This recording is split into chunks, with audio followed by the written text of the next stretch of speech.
پشتیوانی جەماوەری لە ئاستێراندا لە خەڵکی کوردستان جێی خۆشحاڵی و پێزانینە.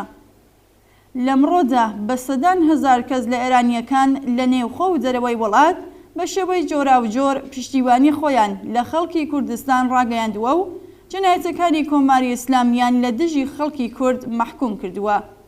خەڵکی کوردستان و ئێران ڕێگایەکی دوور و درێژیان بڕیوە تا ئەم ئاستە لە هاودەردی و هاوچارەنووسی پێکاتووە. 42 ساڵ لەوە پێشکە خومەینی فەرمانی جیهادی لە دژی خەڵکی کوردستان ڕاگەیاند، جەماوەرێکی زۆر تەبلیغاتی درۆینەی خومەینی و هاوبەشەکانیان سەبارەت بە کوردستان باوەڕ کرد و بەشێکیان فریوی تەبلیغاتی ڕژیمیشیان خوارد. لەمڕۆدا و دوای 4 دەیە سەرجەم پیلان و دووبەرەکی نانەوەکانی ڕژیمی ئیسلامی بەرەو ڕووی شکست و ڕسوایی بووتەوە. ڕۆژگارێک خومەینی لە دژی خەڵکی کوردستان فەرمانی جیهادی ڕادەگەیاند و لە ئەمڕۆدا بانگەوازی مانگرتنی گشتی سەرتاسەری لە کوردستانەوە ڕوو بە خەڵکی ئێران لە هەموو وڵاتدا ڕادەگەیەنرێت و بە سەدان هەزار کەس لەوان پشتیوانی لێ دەکەن. خەڵکی کوردستان لە ماوەی 43 ساڵی ڕابردوودا بە خۆڕاگری لە بەرامبەر کۆماری ئیسلامیدا ئەزموونێکی بەنرخیان دەستەپەر گرتووە. ئەزموونێکە بە هەزینەیەکی زۆر لە مەیدانی خەبات و تێکۆشاندا بەدەست هێنراون.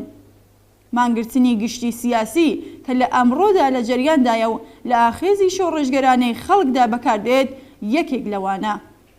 لە هەمان حاڵدا ئەو پەیوەندیە نزیک و بەرینترەی کە لە نێوان خەڵکی کوردستان لەگەڵ باقی خەڵکی ئێراندا بوونی هەیە دەتوانێت ئەزموون و دەستکەوتی خەباتی سیاسی، کۆمەڵایەتی، فەرهەنگی، هونەری، وەرزشی و ژینگەیی شارە گەورەکانی ئێرانیش بگوازێتەوە بۆ خەڵکی کوردستان.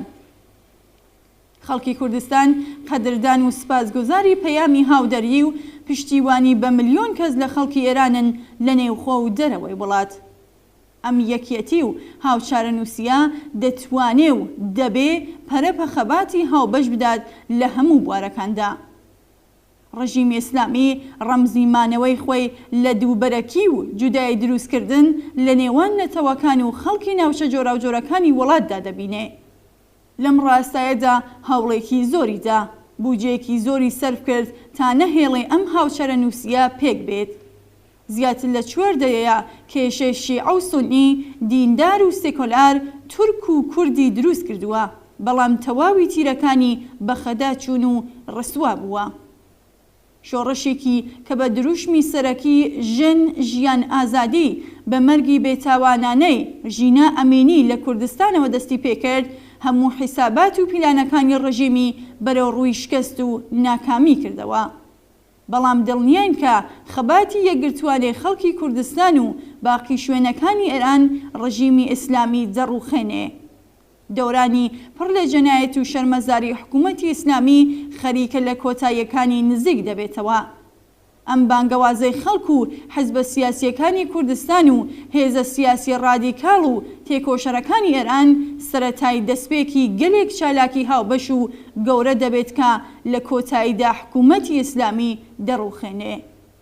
بانگەواز بۆ مانگرتنی گشتی پشتیوانی لە خەڵکی کوردستان و پشتگیری بەرینی خەڵکی ئێران لێ دەبێتە لاپەڕەیەکی زێڕین و پڕشانازی لە ڕەوتی خەباتی خەڵکی ئێراندا لە دژی ستەمگەری و کۆنەپەرستی و بۆ گەیشتن بە ژیانێکی ئازاد و یەکسان و پڕ لە ڕیفاه و ئاسوودەیی لە سبەی ڕۆژدا.